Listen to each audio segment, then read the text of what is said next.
How's it going, everybody? Welcome back to another edition of Vintage Chill and Chat. Another Sunday evening, the closing of the weekend.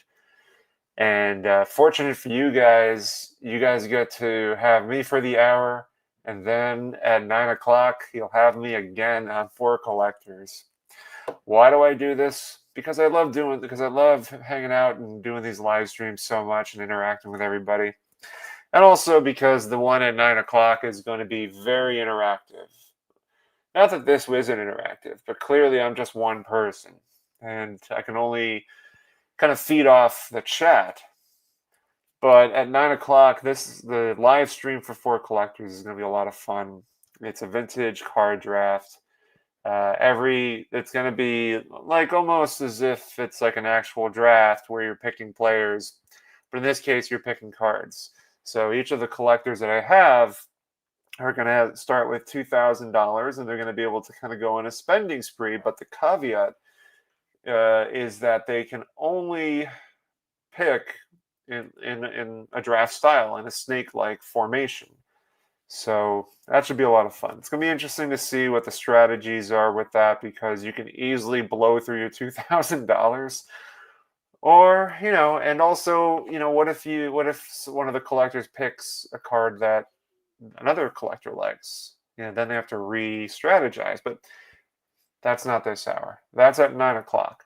And as you guys know, the ultimate triple header on Sundays start with me here at Vintage Chill and Chat. Normally I wouldn't do it, but again, I like hanging out and being with you guys to talk hobby-related news or hobby stuff or whatever floats your boat.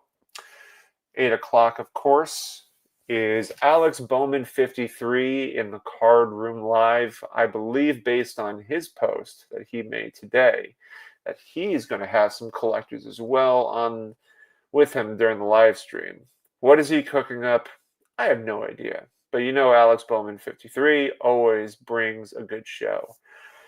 So without further ado, I'm going to do my roll call as I typically do and just kind of check out who's here. So MVP collector called Shotgun, so clearly he gets the front seat. Jayhawker Mike, who was just our guest on the Cardboard and Cold Ones. Thank you for appearing, Mike, and thank you for being here. J Average Vintage Collector is here. Jacob is here. eBay is here. Mike the Sports History Collector drinks on the house. I have mine ready. Dave from Peacemaker Cards is here. Ruben, what's up, Card Crazies? Yes. Pastor Craig is here. History Through Cards. Hey, everyone, love these Chill and Chat lives. Thanks, Sammy. Of course, happy to have you here.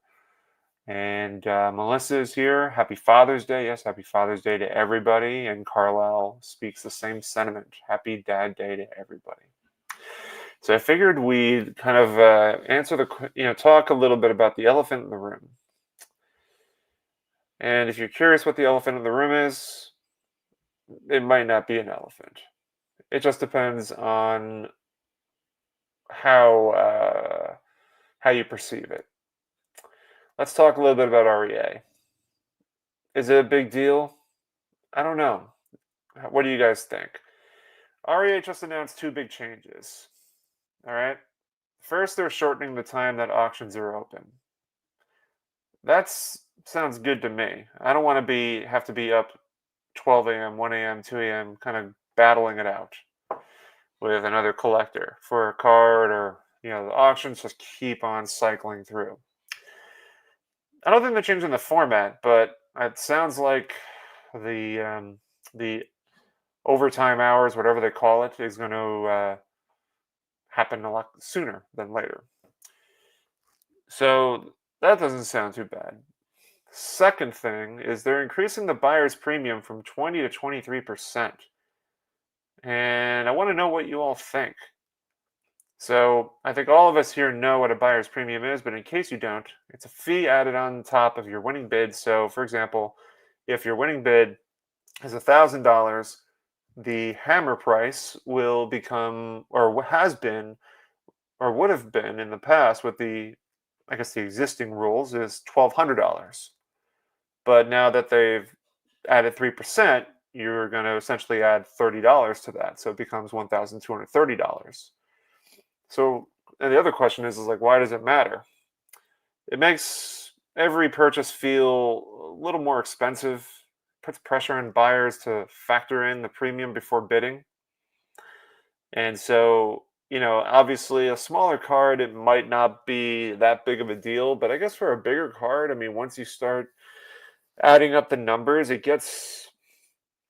sure gets pretty pricey pretty fast. So, question I have is, do higher premiums make you guys second guess bidding in auctions like REA? It is. Are you leaning more towards kind of doing private sales, or you know, um, like through Facebook groups or Instagram or Twitter, X, whatever you want to call it? Is that going to be a new factor for you guys when it comes to buying? Or the thing is, though, and then Aaron from Value Vintage Cards really presents this well, and and I agree with him, is that auction houses bring about the really difficult cards that you don't normally see at shows, you don't normally see on eBay, you don't normally see in Facebook groups. So there's a little bit of like, auctions really do bring some awesome cards. But it really depends on what you're collecting, I guess. I guess that's what it comes down to. So I'm just kind of checking the chat here. I see Chris is here. Thank you, Mr. Mayor. Mike Good is here. I mean, I'm not, I don't think you're the elephant in the room, but this is the elephant in the room. Oh, that's not nice. Oh, Scott from Reindeer Studios is here and confusing the opening lines for channels. Let's see who else. That's an expensive hammer. It is an expensive hammer. Ruben says some of these buyer premiums is the reason why I don't do those auction houses. Yeah, fair enough. I know some people just prefer not to deal with them. Let's see. So Mark Steen says it actually hurts consigners more than bidders. Just factor in the added cost and bid accordingly. Granted, still sucks. Yeah, there's actually, well, I've seen, it's funny you mentioned that, because there have been auction houses that do all of that. They factor in. I don't think REA does it. I can't remember which auction house does it off the top of my head, but I know there's one that does all the calculations. Obviously, it can give you an estimated shipping, but I don't think I think it takes buyer's premium, so it kind of gives you an idea of what you will end up paying, which is, I actually do like that. eBay says will hurt the sellers as they will get less for their items, as most bidders factor the fee in the total bid. Absolutely. Ruben says that Devers just got traded to the Giants. Interesting. Because I'm trying to think if they have Matt Chapman. Is he playing third base? I think Matt Chapman's playing third base. So are they going to make Devers a DH? Are they going to put him at first base? I mean, Matt Chapman's hurt, so I guess I don't know what their plan is, but I guess Devers was so adamant about staying at third base that he didn't want to get moved, but I guess we'll see what happens. Okay. Yeah, so Carlos thinking DH. I guess so. I mean, I don't know who their DH is right now. I know there's like Willy Adames, Matt Chapman. I mean, those are the big guys from that team. I know some other players like Flores. Oh, Flores is playing first base. But I guess Devers and Flores can switch, can flip the positions. So that works. So I don't know. So I mean, all of this aside, with REA, I mean, does this make card shows and private deals more appealing to you, or is the 3% really not a big deal? Like it's just a small increase. And also, I think you guys answered this. Yeah, you guys are saying like you think that sellers will start seeing lower hammer prices because of this, that they're going to be factoring this sort of thing in. And so I've only ever gotten one thing from an auction house or from REA. It was it's a fun thing. I don't have it out with me right now, but you know, it's with all the auctions that happen. I mean, there's so many opportunities, and there's so many different options to go down. And I will say that if you haven't watched Dave Berg, Blue Jacket 66, he did a video, I don't know, about less than a year ago about auction houses. And what's it called? He mentioned, like, he went through all the different contracts for these auction houses and provided insight on what to look for when you are signing up for them.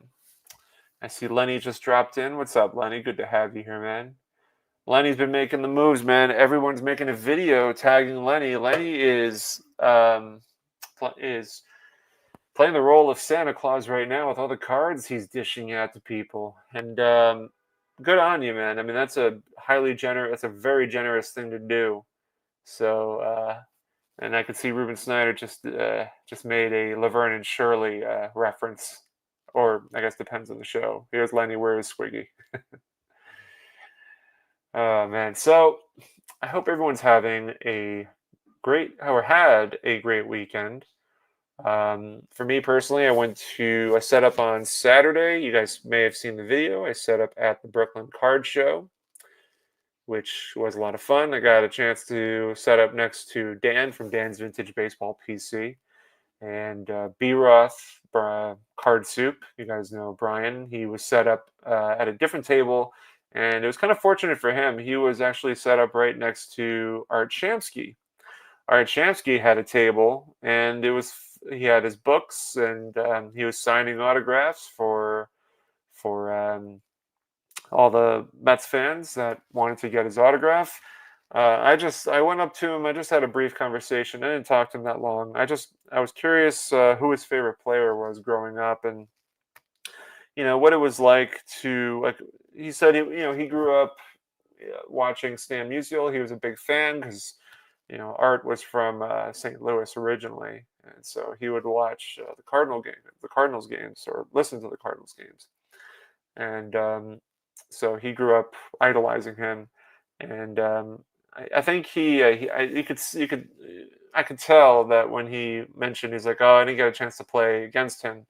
You could sort of tell, like, he was like, it was a little disappointment, because I think it would have been great to play against one of your idols, but I think Shamsky came into the league in 64, 65 at some point. Now he has his rookie card is 1965 Topps with the Cincinnati Reds. So let me see what Pastor Craig is saying about the premium. If you're good paying the 20%, the plus 3% probably won't turn away loyal REA customers. For the casual bidder, it may be too much. It's a good point. Yeah, if you've been really loyal and dedicated to the auction houses and paying the premiums, and you're coming away with some incredible cards, the 3% is just negligible at that point. So it doesn't really affect the overall experience. So doing a lot of talking. I should do my unofficial sponsorship. It was not a sponsorship. It's what I wanted to be a sponsorship at some point. But this live stream is not sponsored by Zadie's Lager. Been trying desperately to try to get Union Craft Brewery to sponsor my videos. I'm not asking for money. I'm just asking for beer. They're based in Baltimore, Maryland. I've been to their facility. It's awesome. I always go and buy a 24-pack so I can bring it back and do my cardboard and cold ones. It's the best tasting lager, crisp as ever. Love this beer. And I encourage Union Craft Brewery, who makes Zadie's Lager, to consider sponsoring me by providing me a 24-pack per month. That'd be great. Small, I think it's a very tiny price.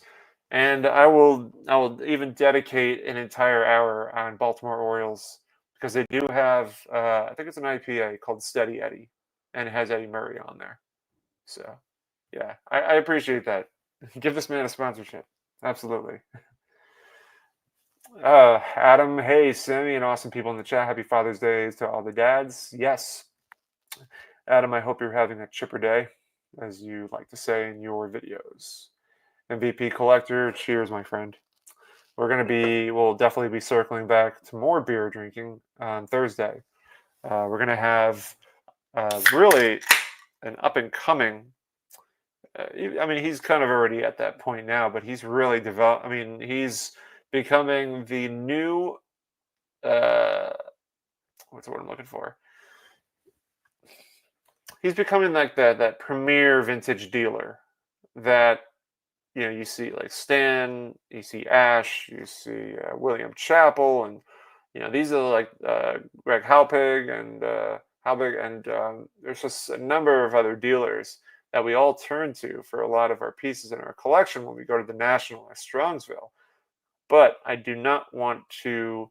If I feel like it's only right to include Garrett of Ballpark Memories.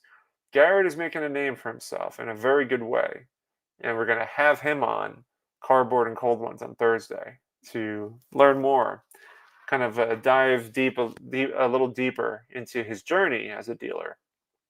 I actually don't know. I think he does keep pieces for himself in his collection, but we don't really know exactly what it looks like. So I'm hoping that Garrett will enlighten us and share his journey. So let me see what Ruben said. This is going to backfire, and Sammy's only going to Genesee. Genesee beer. Yeah, that's also good stuff too. Not as good as Zadie's though. Zadie's is damn good, man. Although I do enjoy a good Genesee. That's that upstate New York beer. Brett Iverson says, hello, Sammy. Happy Father's Day, everybody. Yes, thank you, Brett. Happy Father's Day. And Ruben follows, is there an award if you buy a card from all of the major vintage guys, kind of like a cardboard grand slam? That's actually, you know what? That's pretty funny. Treat it like tennis rules where, you got to get, or like golf, you get the major four. But if that's the case, I think I've accomplished that. I've got the Grand Slam. I've gotten cards from Ash. I've gotten cards from Stan. I've gotten cards from Chappell. I've gotten cards from Howard Chasser. I've gotten cards from Craig Halpig. Yeah, there's definitely others. Definitely others. So that's a good point. I think there's a number of us who would win that major title.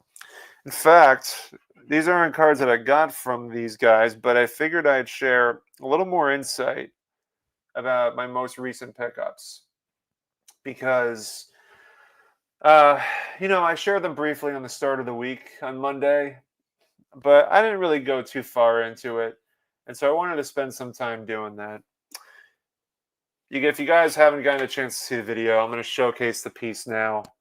Here is the 1958 Hires root beer with Willie Mays and the tab included.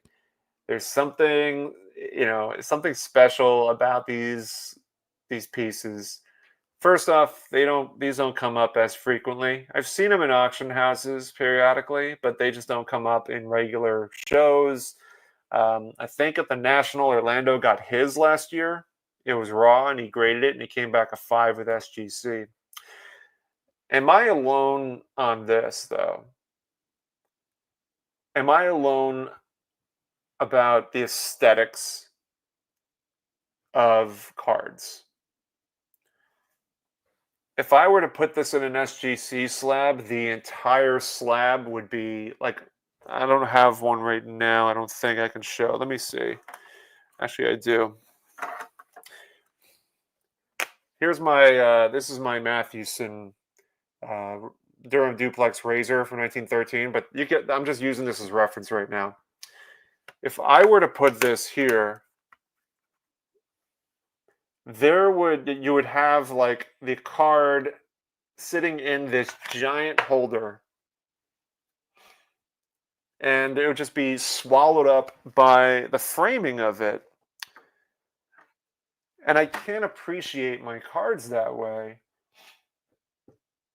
But the other issue is that like if I wanted to keep this card raw, the only way I can successfully do this is to buy one of those 8.5 by 11 top loaders, and it would have the exact same effect as it would with the SGC slab.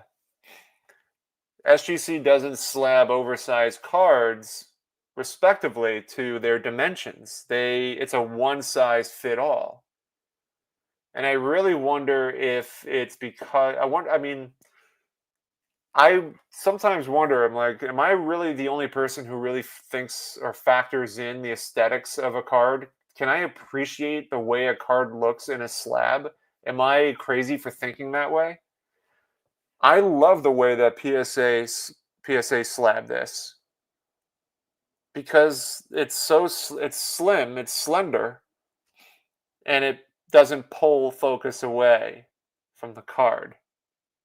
I don't know, maybe I'm alone on that. But anyway, so you guys, in case you don't know, Hires root beer from 58.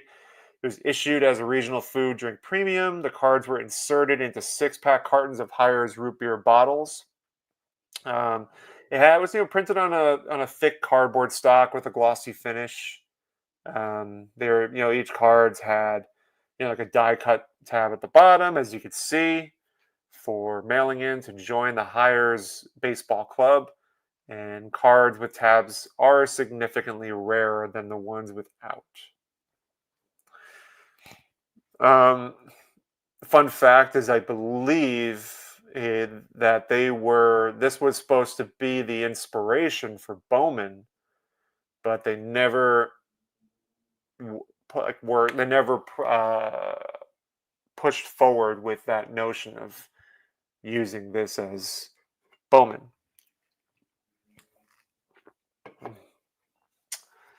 Now, in terms of rarity and value, with the tab, it's a low population, high demand amongst both maize collectors and food and beverage enthusiasts, regional collectors, set builders that want to be able to work on the set. Without the tab, it's still collectible. But the price, obviously, for the one with the tab will be more desirable. Centering and surface gloss off is the major issues, even in higher grades. The back, I think, kind of sometimes gets a little cut off, as I've seen before. But this one holds very true with being really nicely centered on the back and well presented on the front as well. I wouldn't say this is harder to comp because there definitely have been sales of this. But curious. I'm a big fan of the oversized stuff. That's just me. I enjoy the oversized items. But would you prefer this without the tab or with the tab? What sort of preferences do you place on your collections? Do you enjoy finding food or regional issues, or do you have any food or regional or beverage issues in your collection? And yeah, it's a cool piece.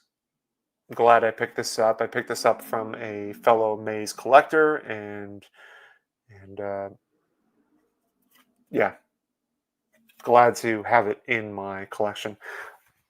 Haven't been able to interact with the chat. Let me go back a little bit because I obviously was holding a card, so I can't do both.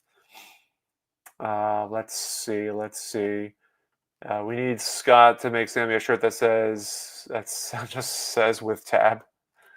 Absolutely. But Scott actually made me a shirt. He made me a Stahlmeyer shirt, which I'm very happy with. Thank you, Scott. Thank you very much. Sid Card, congrats on the tab version too. I appreciate that. I would show that Hires maize with tab every time I was in front of a camera. It wouldn't be it's something I'm known for doing. I show the same card over and over again a million times. It's become like a running joke at this point. The Hires Root Beer design was originally slated for Bowman football. Oh, it's for football. I didn't know. I thought it was for baseball. But Topps bought out Bowman that February.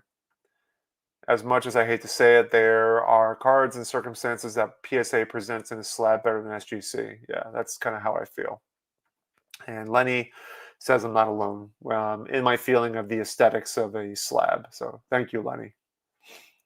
Great by presentation. 1954 Johnston cookies look absurd in oversized PSA slabs, but SGC can use their standard slab. That surprises me because they do make slabs for, like I pulled my home run derby card. I feel like this would have been a good slab for that.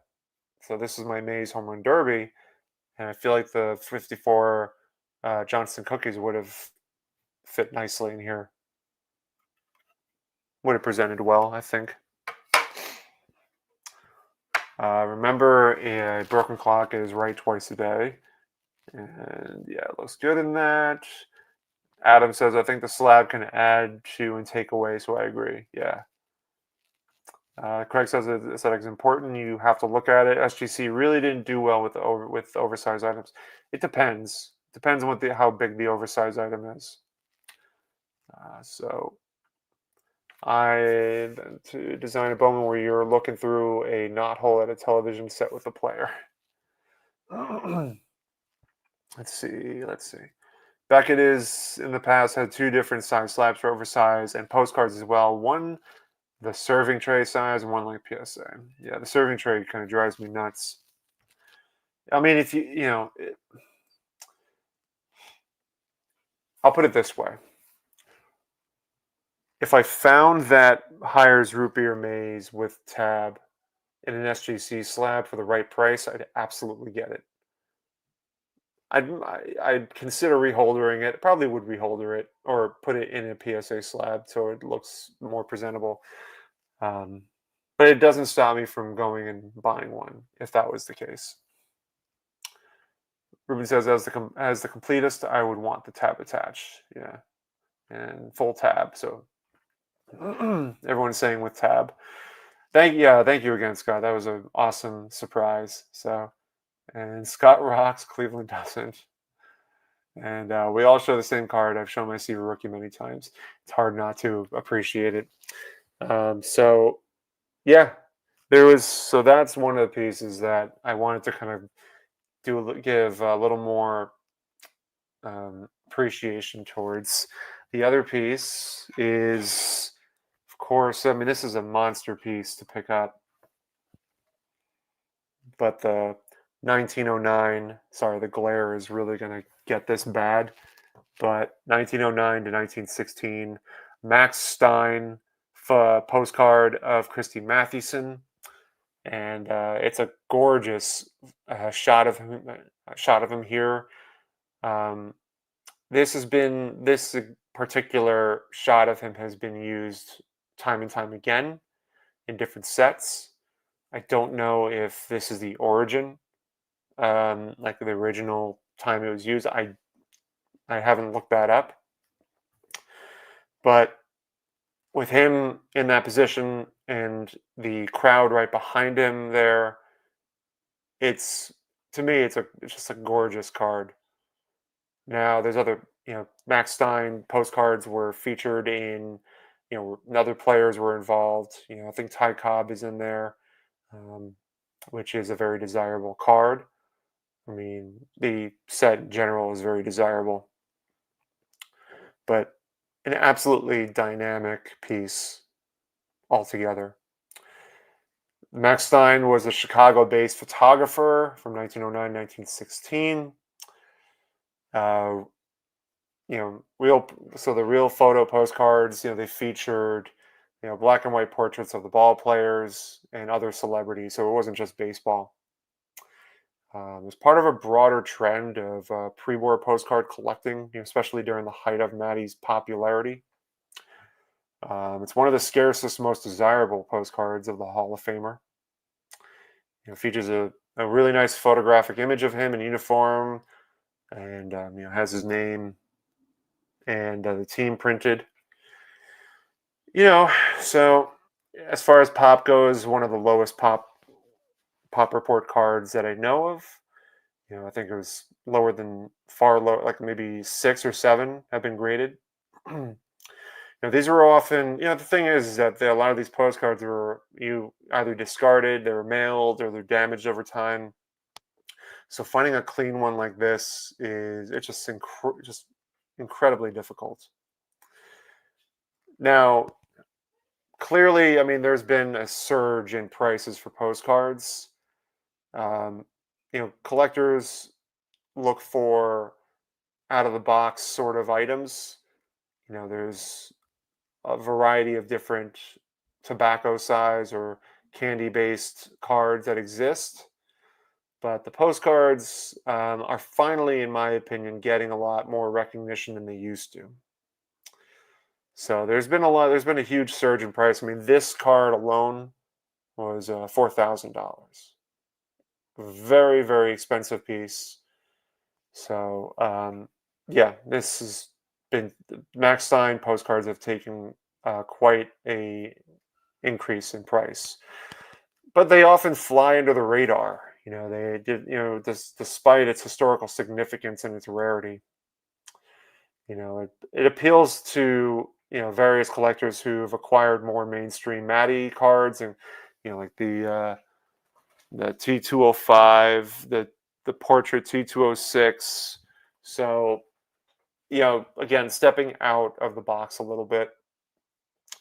When condition sensitivity again is high, we're looking again for the corner wear, surface creases, writing on the back. This one, I can't say if this one has any writing on it. Hard to really to determine that, but that is what it looks like.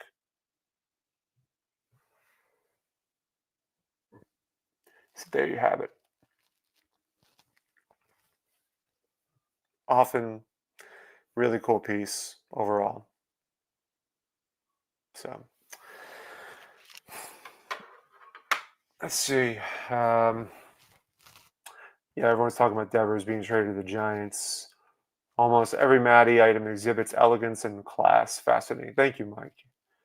How many playing day cards of Matty are there? I don't know off the top of my head. It's understood that the Bryce Williams card that he has that was recently in auction was classified as his rookie. Outside of that, I don't know what his last card was.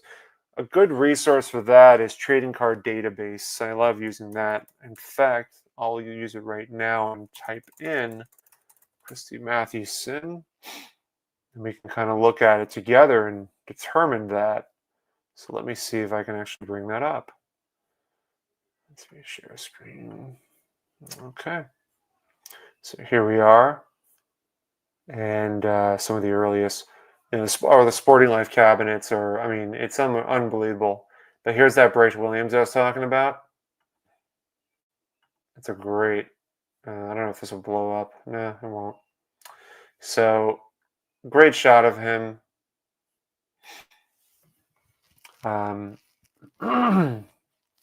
But yeah, the novelty cutlery, there's a lot of great pieces in here.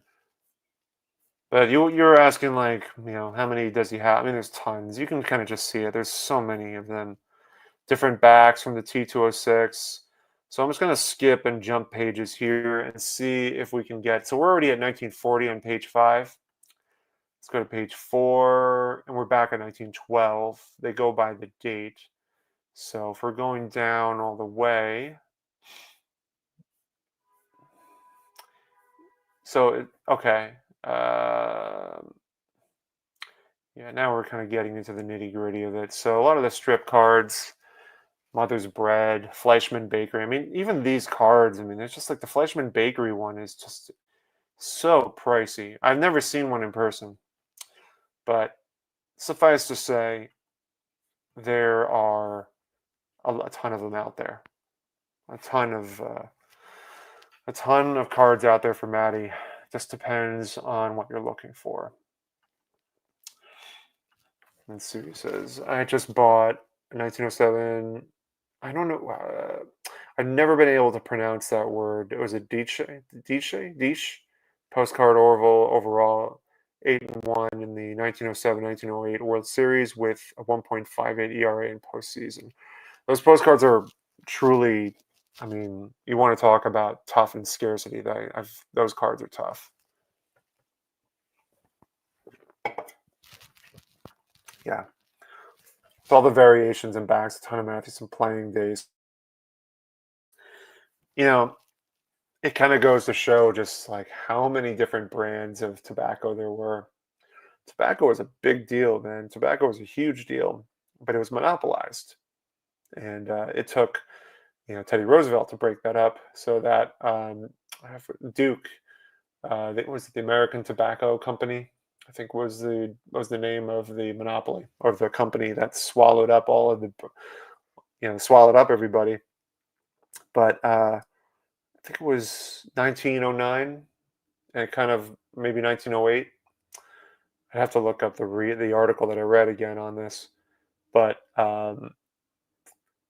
I think you saw like a huge surge in tobacco companies, kind of just expanding out afterwards when Roosevelt broke up the monopoly, and I mean I did a video on this with the Pinkertons, the Pinkerton cabinets, but baseball and tobacco clearly had a relationship, as we all know from the T206, T205s, T207s, and so forth and so forth.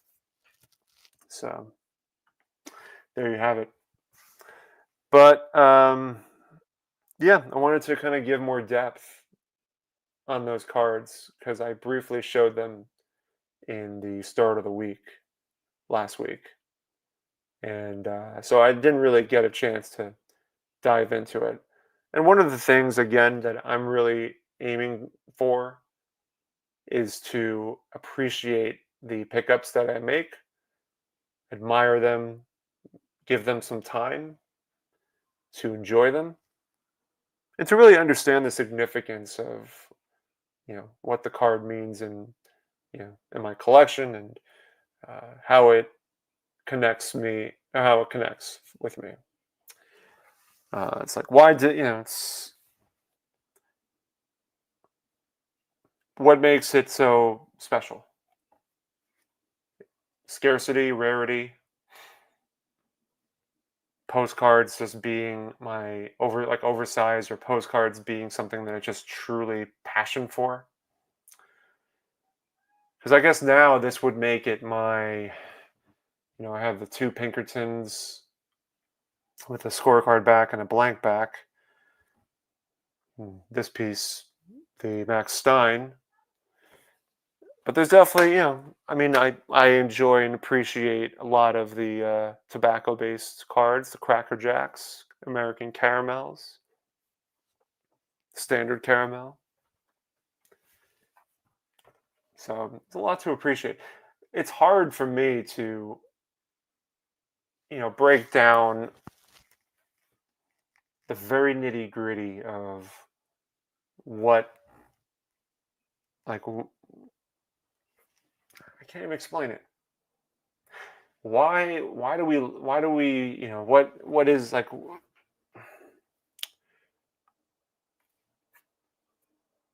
what is it about the cards that we collect that we enjoy? Let me see what MVP Collector said. I always say I need to enjoy what I got. Then I'm searching eBay. I need a therapist. And I think I'm trying to break. I've forced myself to break that cycle of not always looking, and less looking, more admiring of what I have. Because I think we get caught in this cycle of what's next, and could be a good thing, but I don't think it is. in my opinion. And I'm guilty of it. I'm guilty of searching for the next thing. But, like I mentioned, I'm trying to break that cycle. Memories of the players I watched. I don't collect any pre-1995. I get them in deals, but I don't search them out or care for them. Just so many options. Yeah. And Jeff says it's, the rarity. Yeah. I think the thrill of the hunt. It's that thrill of the hunt of searching and finding something. I can say this much. Auctions are great. I guess, I mean, I know we talked about the extra 3% buyer's premium, but I can't deny it. Auctions are great for finding unique pieces, rare and unique beauties. But I have to give credit where credit's due for private sales, because I always favor private sales. That Mathewson Max Stein piece, as well as the Cracker Jack of Christy Mathewson here, this was the result and success of a net 54 inquiry. I absolutely love this Cracker Jack Mathewson. Never thought in a million years I would ever acquire one, but absolutely love this card. Cherish it. I completely cherish it.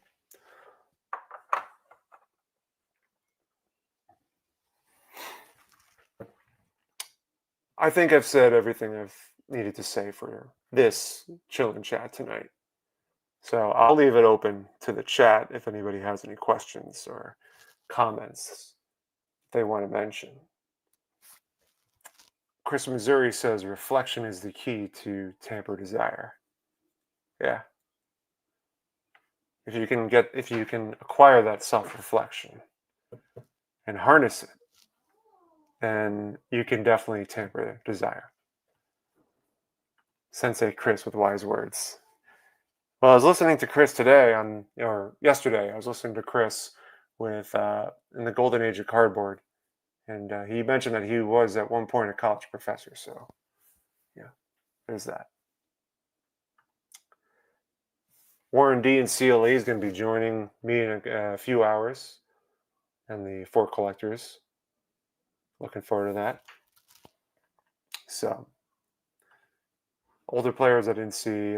I just know the lore, and these players of today couldn't carry their bags. So we got about 15 minutes before I have to adjourn, take a break, and come back, and hopefully do less talking. This is the most I wanted to, I wanted to do a lot of my vintage chill and chat tonight here, and really be more of a moderator for 9 o'clock for collectors. MVP collectors asking me if I collect any modern baseball guys. Not really. I don't seek them out. I've considered it. I mean, at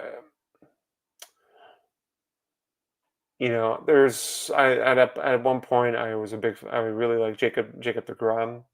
I remember when his rookie card, the Topps Heritage, his rookie was like skyrocketing. It was so expensive, like $500.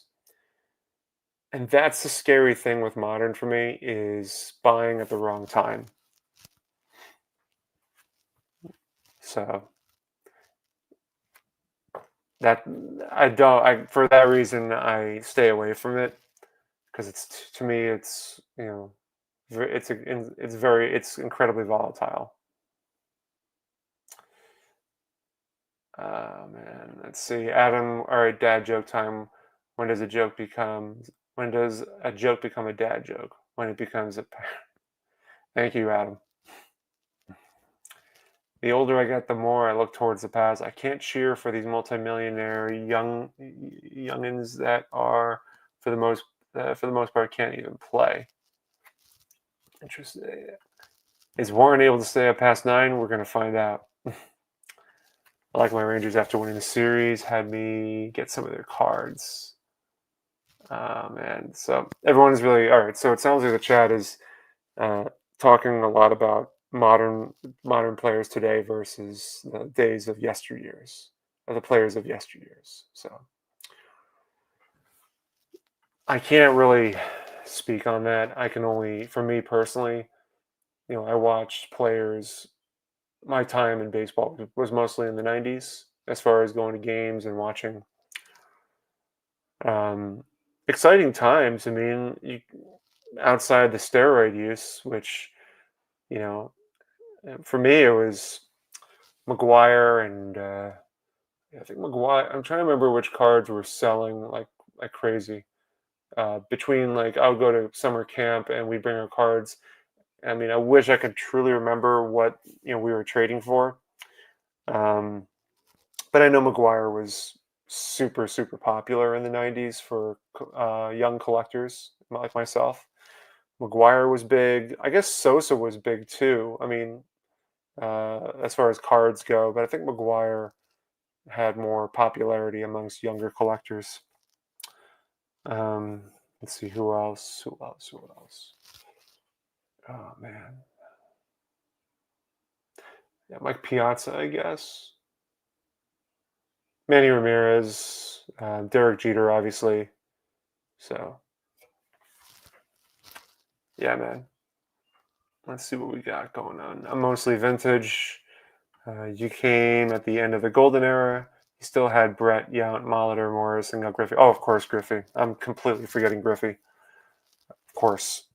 Griffey was king. And, Bonds was coming into that as well. But Griffey was king in the 90s. Warren time to start that cooking YouTube channel and quit the welding gig. Incredible. All right, guys. I'll be back with you guys at 9:00. So I'm gonna kind of relax for an hour and return back at 9 on the For Collectors channel. Stay tuned now. Stay tuned for 8:00 for Alex of Bowman 53, the Card Room Live. He will be hosting with some collectors as well. And I will see you guys at 9:00 over at For Collectors. So see you guys.